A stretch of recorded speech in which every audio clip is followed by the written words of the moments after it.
किया तुम बोल रहल हो ये दुर्भाषा बोल रहल हो ये जी भी कहना छ साफ साफ शब्द में कहो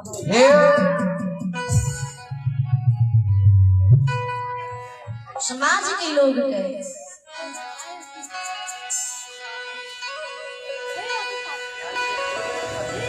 जय दीना से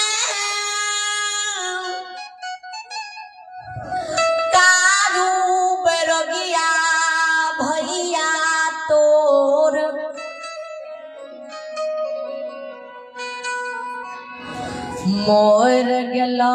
जकरा तू सरहा नदी घाट पर जलैला आय तोर छोट भाई लछन देवी देवता गुरु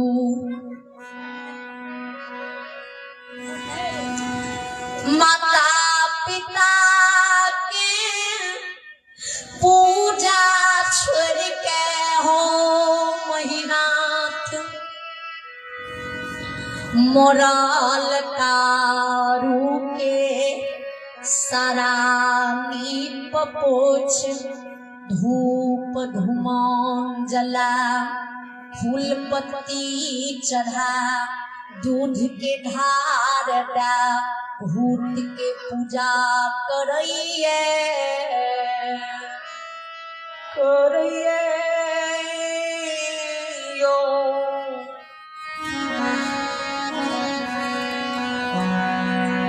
यो ठाकुर जी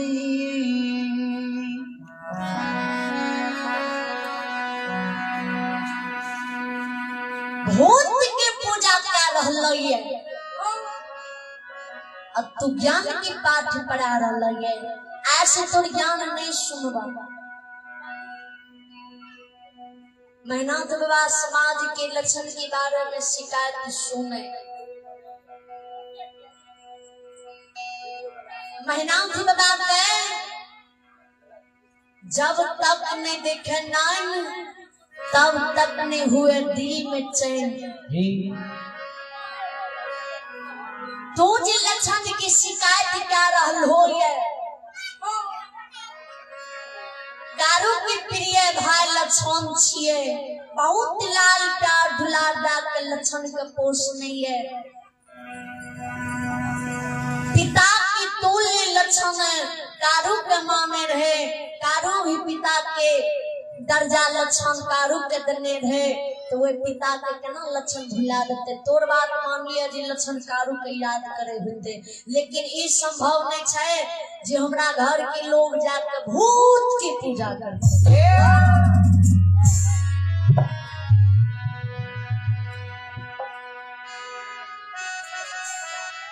जब तू शिकायत क्या रहल हो ये तो हम पता लगबे और जब तक हम आंख से नहीं देखबे जय दिन लक्षण के हम देख लेबे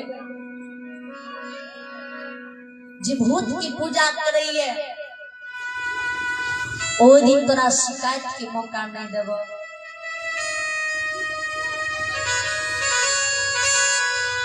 ओ दिन तोरा सुर की शिकायत के मौका नहीं देबा जो लक्षण के हम आंख से देख लेबे तो हो महपुरा नगरी के समाज लोग लक्षण के हम जीते आँची में जला के मार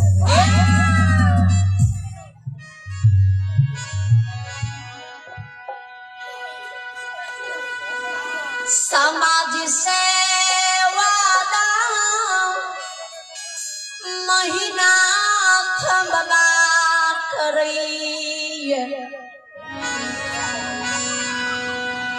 सब समाज भवन जाए महीनाथ बाबा दरबार माया ममती माँ खिलो गजा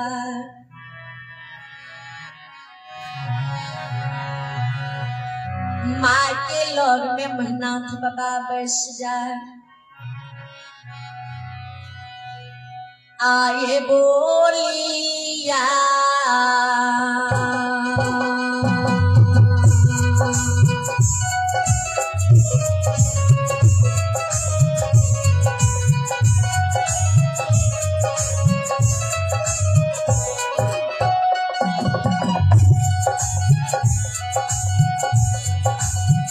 बाबा बोलिया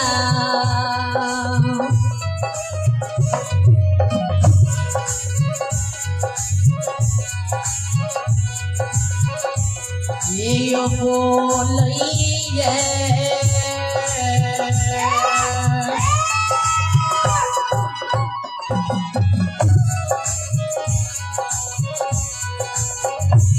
ये महीना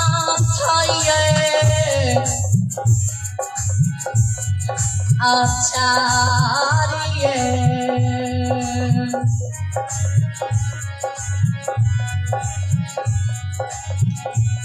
ये माता से कराइए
लक्षण बड़ा भारी अपराध क्या रहलो बड़ा भारी गलती लक्षण क्या रहलो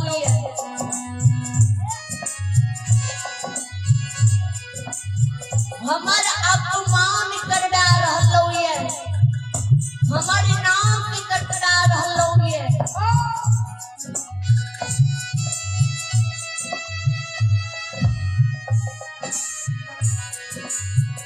इज्जत की प्रतिष्ठा सब के लक्षण मिट्टी में मिला रहलो माया मंत्री माँ के कौन गलती लक्षण करी को ये किया ये बोले बोले छी किया इतनी क्रोध में छी ज्ञानी लोग के इतनी क्रोध स्वभाव नहीं दैये बेटा किया ये क्रोध में बोले छे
बेसी क्रोध स्वभाव नहीं दैया किया क्रोध में बोले छे मैना भिड़वा के मार देवी देवता की पूजा छोड़ के लछौन मरल कारू की पूजा करे ले जाय छौ मरल लोग की पूजा करने से मां कौन फायदा है कोनो फायदा छै नहीं छै किया भूत की पूजा करे ले चल गेलो ये लेकिन जे दुनिया से चल जाय छै दोबारा लौट के आवे छै अगर लक्षण पूजा करे जाय छो तो लक्षण के समझा दई जे पूजा कलको से कलको आब छोड़ देले आ जो हम देख लेबो आंख से तो ओइ दिना नहीं बख्शबो ओइ दिना तोरो बात नहीं मानबो लक्षण के महापुरा नगरी में सब समाज के बीच जीते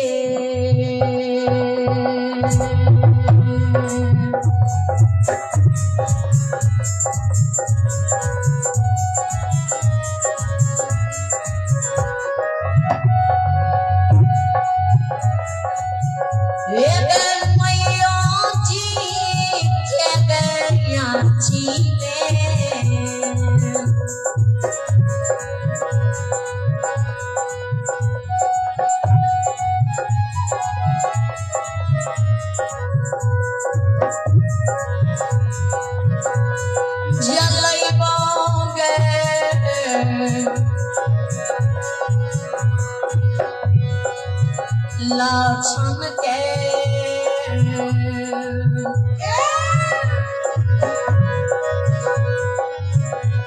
एक जलग दुनिया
और हमरा बीच में युद्ध छेड़ गेलो लक्षण और हमरा बीच में दुश्मनी पैदा भ गेलो लक्षण के कहीं चेत जाए लक्षण के कहीं जान प्यारा छै तो कारू के भूला जाए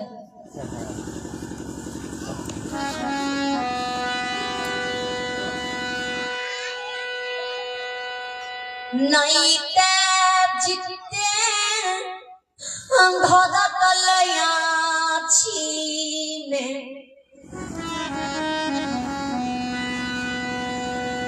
जला के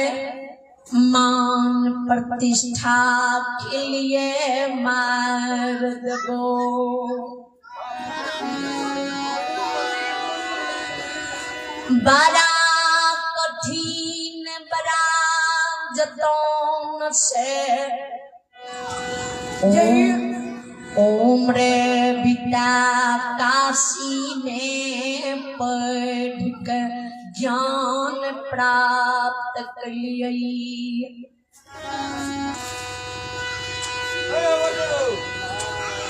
बड़ा कठिन से मान सम्मान प्राप्त कलिए। एक बार मान सम्मान प्राप्त करे के लिए मानव की